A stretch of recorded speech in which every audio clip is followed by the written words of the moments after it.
how concerned is he about impeachment if the Dems take the majority? Well, we've already seen this movie. They've already tried it twice. I'm certain they would try it again.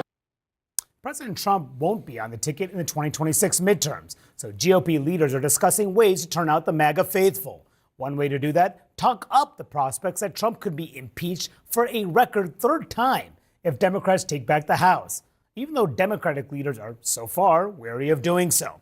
My new reporting this morning with my colleague Sarah Ferris details how Trump and GOP leaders are plotting their midterm strategy.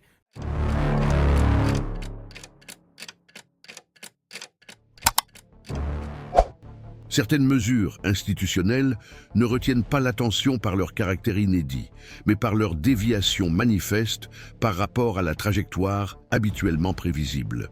Le 28 décembre, une série de décisions législatives et judiciaires prises à Washington, D.C. a rompu avec le schéma habituel des affrontements entre les pouvoirs. Le même jour, 7 chefs d'accusation ont été officiellement présentés au Congrès, tandis que parallèlement, des déclarations publiques de juges fédéraux ont clairement indiqué que le non-respect des ordonnances judiciaires pouvait entraîner une incarcération immédiate.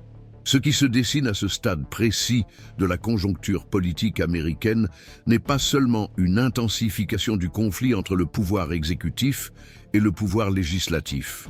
Il s'agit d'un chevauchement institutionnel qui remet en cause la logique de contention mutuelle établie par la Constitution. La convergence temporelle de 2 mécanismes formels de responsabilisation, la procédure de destitution et la menace directe de mesures coercitives de la part du pouvoir judiciaire composent un scénario qui n'a pas de précédent fonctionnel exact dans l'histoire récente du pays. L'impact de cet épisode ne s'est pas limité à ce qui s'est passé dans la salle à ce moment-là. Le sens de l'escalade réside dans la manière dont les limites de l'autorité présidentielle ont été déplacées simultanément dans 2 directions distinctes, par le biais de l'accusation parlementaire formelle et de l'avertissement judiciaire pratique. Bien que des initiatives de destitution aient été proposées à plusieurs reprises depuis les années 1970, la formalisation de 7 articles simultanés, avec un contenu juridique articulé et une justification institutionnelle étendue, suggère un changement qualitatif dans la manière dont le Congrès réagit à la conduite de la présidence. La plupart des tentatives précédentes se limitaient à 1 ou 2 allégations centrales, souvent concentrées sur des épisodes uniques ou des décisions controversées. Cette fois-ci, la portée a été délibérément élargie. Les articles couvrent l'obstruction à la justice, l'abus du pouvoir de guerre, la violation du premier amendement et la création non autorisée de structures administratives. Ce qui est discuté n'est plus la légalité isolée d'une action présidentielle spécifique, mais plutôt la nature de la relation entre la présidence et les freins institutionnels prévus dans le cadre constitutionnel. La simultanéité des articles implique un diagnostic systémique, dans lequel la somme des comportements est interprétée comme un risque pour la continuité des garanties républicaines. Chaque allégation est liée à la suivante, formant un réseau d'interdépendance juridique qui déplace l'axe du débat de la sphère politico-partisane vers le domaine de l'intégrité structurelle du gouvernement. De l'autre côté de cette équation, la position adoptée par les magistrats fédéraux s'écarte également des normes antérieures. Le débat public sur la possibilité d'une arrestation pour outrage, impliquant directement la figure d'un président, témoigne d'une volonté sans précédent de la part du pouvoir judiciaire d'affirmer son autonomie coercitive. Il ne s'agit plus d'avertissements protocolaires ou de manifestations voilées lors d'audiences.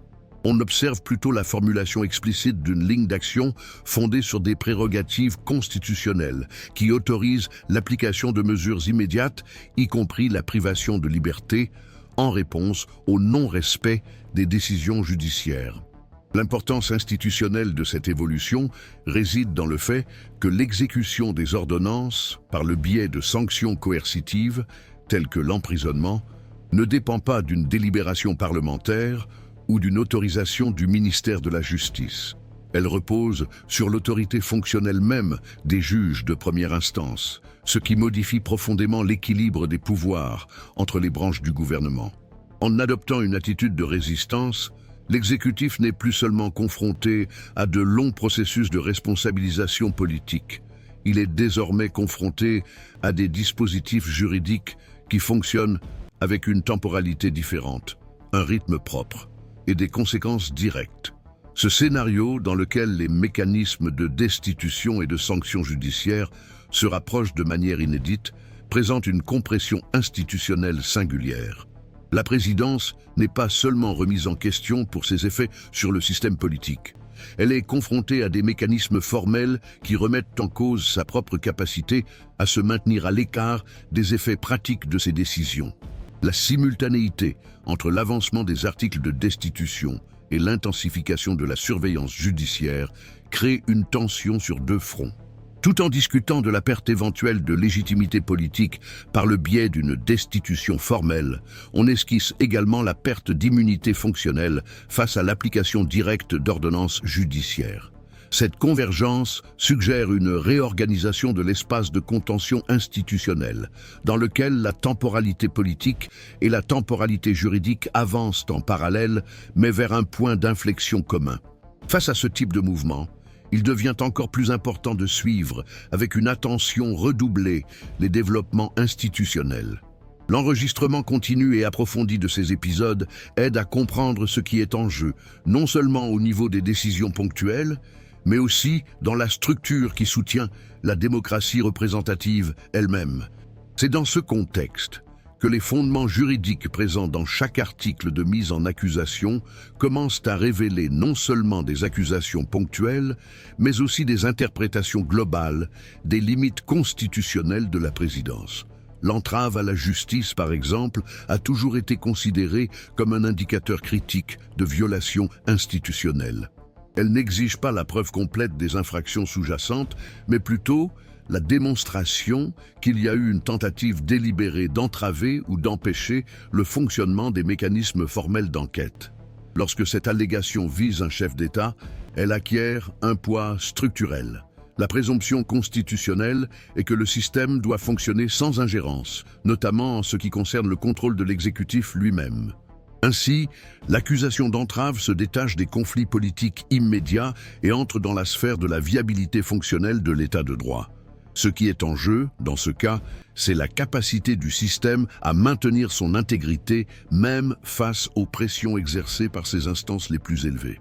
À partir de là, la convergence entre les articles devient plus évidente. L'accusation You don't hand matches to an arsonist, and you don't give power to an angry left-wing. débat institutionnel. La Constitution délègue exclusivement à la Chambre et au Sénat le pouvoir d'autoriser les dépenses, de délibérer sur le budget et de contrôler le déblocage des ressources. Toute action unilatérale de la présidence dans ce domaine constitue non seulement un différend politique, mais aussi une fracture dans les mécanismes de représentation.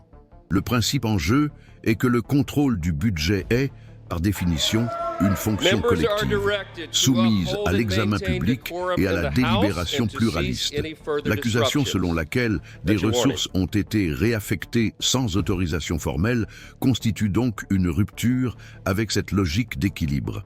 Le précédent créé par ce type de mouvement dépasse le cadre de cet épisode spécifique car il autorise de futurs détournements sous prétexte de nécessité ou de commodité. En ce sens, le risque ne réside pas seulement dans l'irrégularité de l'acte, mais dans l'érosion d'une limite fonctionnelle qui a soutenu la séparation entre l'exécutif et le législatif pendant plus de 2 siècles. Cette convergence aide également à comprendre pourquoi l'utilisation élargie des pouvoirs de guerre et de commerce international est incluse dans l'ensemble des accusations.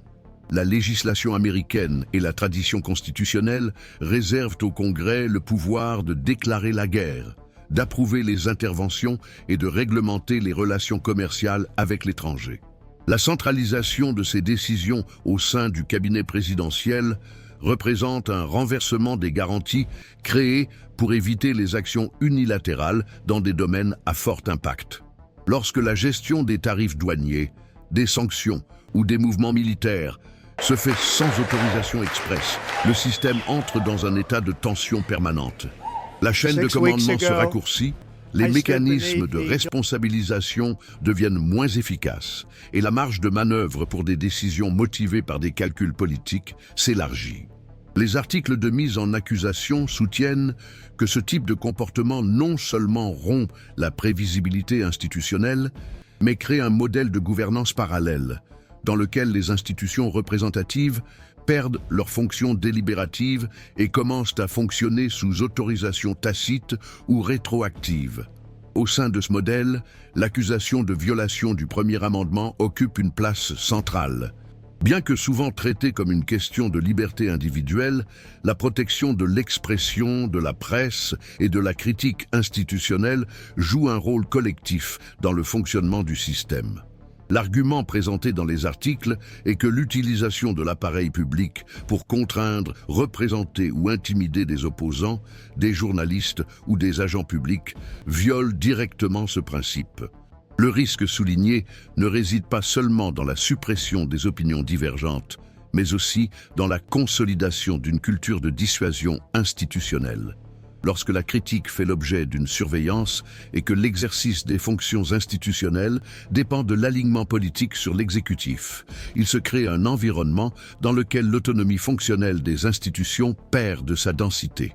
Les effets se propagent lentement, touchant le pouvoir judiciaire, les agences de régulation, la fonction publique et, en dernier ressort, l'opinion publique. La gravité de cette transition est encore plus visible dans l'accusation liée à la création de structures administratives en dehors des cadres juridiques établis. La Constitution stipule que seul le Congrès peut créer des postes fédéraux permanents, définir les attributions et autoriser les budgets correspondants. En instituant des fonctions et en attribuant des pouvoirs sans le soutien législatif approprié, la présidence, selon les articles, empiète sur des compétences qui lui sont explicitement interdites. Cette pratique implique un changement dans la nature de l'autorité exécutive. Elle cesse d'être exercée sous la surveillance institutionnelle du pouvoir législatif et passe à fonctionner par le biais de circuits décisionnels non supervisés. Il en résulte la formation de centres de pouvoir détachés de la logique de responsabilité publique, capables d'influencer les décisions administratives, juridiques et même politiques sans passer par des processus de nomination, d'audition ou de contrôle budgétaire. Ce type d'arrangement modifie l'architecture du pouvoir fédéral et déplace le débat sur la gouvernance vers une dimension moins visible et moins réglementée. À travers cet ensemble d'accusations, un concept organisateur implicite émerge, la concentration fonctionnelle de l'autorité. Même lorsque les allégations sont diverses dans leur contenu, obstruction, budget, guerre, discours, structure, le point de convergence réside dans la manière dont le pouvoir a été progressivement déplacé des organes collégiaux vers l'intérieur du cabinet présidentiel. Le terme utilisé dans les articles « tyrannie » ne fait pas référence à un jugement moral, mais à une qualification constitutionnelle. Il apparaît dans la doctrine juridique américaine pour désigner l'utilisation récurrente et systématique des prérogatives institutionnelles, dans le but de consolider l'autorité personnelle au détriment des freins juridiques. Cette caractérisation, en étant formellement incluse dans le texte de la procédure de destitution, suggère que le Congrès ne se contente pas d'énumérer des transgressions, mais décrit une logique d'action. La séquence d'épisodes mentionnée est interprétée comme l'expression d'une seule matrice décisionnelle, dont le but serait de minimiser les résistances, de faire taire les contrôles et de préserver la position présidentielle au-dessus des mécanismes de responsabilité institutionnelle. Ce mouvement de convergence institutionnelle affecte également la manière dont le système réagit. L'introduction simultanée de 7 articles oblige les différentes instances du pouvoir législatif à agir de manière plus coordonnée, limitant ainsi la possibilité que le processus soit freiné par des conflits internes, des calculs partisans ou des stratégies de report. Le traitement accéléré des résolutions privilégiées, l'obligation de délibération nominale et le risque politique associé au vote public sur des accusations aussi générales créent un climat de tension élevé. Les députés et les sénateurs sont contraints de prendre position en temps réel face à un ordre du jour qui a déjà dépassé le stade de l'articulation politique informelle. Le débat ne porte plus sur la question de savoir si les accusations méritent d'être prises en considération, mais sur la manière dont le système peut y répondre sans compromettre sa propre légitimité. C'est pourquoi l'observation continue de ces processus ne se limite pas à la couverture d'événements ponctuels. Elle offre au public l'occasion de comprendre comment les différentes institutions s'articulent face à des situations critiques et quelles voies sont encore disponibles pour préserver les principes constitutionnels dans des contextes de grande instabilité. Sur la base des analyses et des archives disponibles, le débat juridique lié aux articles de mise en accusation a rapidement dépassé le cadre de l'évaluation stricte des accusations pour se concentrer sur la manière dont ces accusations sont interprétées et encadrées par différents segments institutionnels. Parmi les constitutionnalistes, il n'y a pas de convergence quant à la portée de l'accusation d'entrave à la justice lorsqu'elle est dirigée contre un président qui n'exerce plus ses fonctions.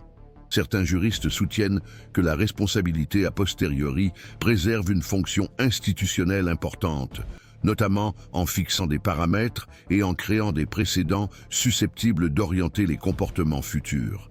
D'autres, cependant, avertissent que l'élargissement de ce cadre peut introduire des ambiguïtés interprétatives, affectant l'équilibre entre les garanties juridiques et les sanctions de nature politique. Sur ce point, le débat s'organise autour de la frontière délicate entre la responsabilisation légitime et l'intensification de la judiciarisation de la politique. Des controverses similaires persistent concernant l'utilisation de l'instrument de la résolution privilégiée. Une partie des experts estime que son application au processus de destitution contribue à la transparence et réduit la possibilité que la procédure soit vidée de sa substance par des pressions internes ou des manœuvres réglementaires. À l'inverse, certains soutiennent que l'accélération des décisions de cette ampleur peut compromettre la maturation juridique et institutionnelle nécessaire, en déplaçant le jugement vers un environnement excessivement exposé à l'opinion publique.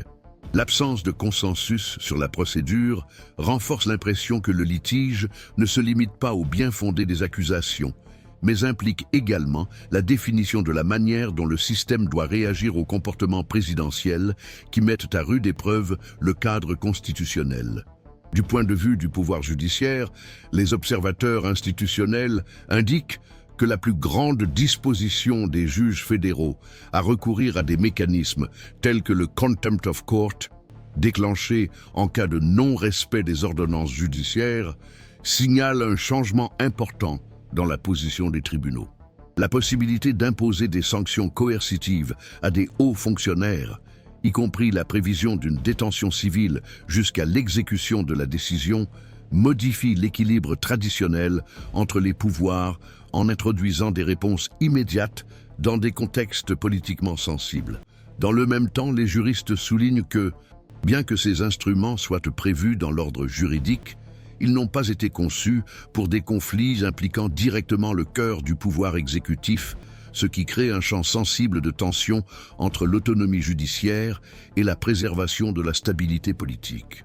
Dans le domaine budgétaire, les accusations de détournement de fonds sans autorisation législative relancent un débat récurrent sur les limites du pouvoir discrétionnaire d'exécution. Certaines interprétations soutiennent que l'exécutif dispose d'une certaine marge de manœuvre pour réaffecter des ressources dans des situations exceptionnelles, en particulier face à des besoins opérationnels urgents. D'autres courants juridiques affirment cependant que tout mouvement en dehors des paramètres approuvés par le Congrès constitue une violation directe du principe de légalité budgétaire. Le cœur du problème réside dans la distinction entre la flexibilité administrative légitime et l'appropriation indue des compétences législatives, une distinction subtile qui, dans ce contexte, a des implications constitutionnelles plus larges. Un autre élément qui alimente les divergences d'interprétation est l'accusation de création de structures administratives sans autorisation formelle. Pour certains analystes, ces initiatives peuvent être comprises comme des extensions de la capacité de gestion de l'exécutif, soutenues par des lacunes normatives ou des précédents administratifs. En revanche, les spécialistes du droit public font valoir que l'absence de procédures régulières au Congrès compromet la responsabilité institutionnelle et favorise la formation de zones de pouvoir moins transparentes. Dans cette lecture, le problème ne se résume pas à la création de nouveaux arrangements administratifs, mais à l'érosion progressive des mécanismes de contrôle et de surveillance prévus dans la logique de répartition des compétences. Sur le plan politique constitutionnel, l'accusation de violation du premier amendement suscite également des interprétations contradictoires. Certains analystes estiment que les comportements décrits indiquent des efforts constants pour restreindre la critique et faire pression sur les agents publics. D'autres soutiennent qu'il est essentiel de différencier la rhétorique politique musclée des actions institutionnelles effectives, en séparant le discours dur de l'utilisation concrète de l'appareil d'État pour punir ou intimider. Cette distinction est considérée comme fondamentale pour éviter que l'exercice de l'autorité présidentielle ne devienne impossible dans des contextes de forte polarisation sans affaiblir les protections constitutionnelles contre les abus ciblés. Sur la base de cet ensemble d'interprétations, le scénario institutionnel reste ouvert. La procédure de destitution doit encore passer par des étapes formelles qui comprennent l'examen en commission, le vote en séance plénière et un éventuel procès au Sénat. Parallèlement, les développements judiciaires peuvent suivre leur propre rythme, produisant des décisions ayant des effets immédiats qui ne dépendent pas du calendrier législatif. La simultanéité de ces deux vecteurs, politique et judiciaire, accentue la pression sur le système, non seulement en raison de l'issue de chaque instance, mais aussi en raison de la manière dont elles interagissent, se disputent la légitimité et influencent la perception du public. À ce jour, aucun consensus ne s'est dégagé sur la réponse institutionnelle la plus appropriée face à cette superposition de pression.